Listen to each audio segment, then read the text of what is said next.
Mao ni akong iro na nakadako kay nakatabang diri sa among balay. Sa panahon na wala mi diri, mao ni si Max bisan tuod ingani ra niyang kanit kinabiyaan man namo ni pila ka bulan diri.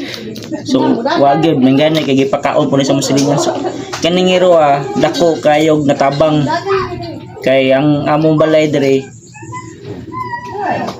ang mga bata nagduwa diri sa gawas sa may teres namo unya gidagkutan ng panapton.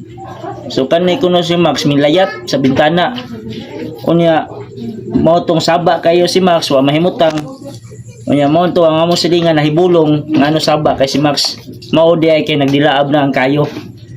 So salamat gyud kayo sa ni Max o katong mga hilig og giro ayaw ginyo pasagdi gyud kay ngano dako kayog tabang ang iro sa ato ang kinabuhi. So salamat kayo Max kay kung wala pa ka Max ugdaw na ni among balay diri Max. Yay, o yan Max ay bibi. Max. Ano na?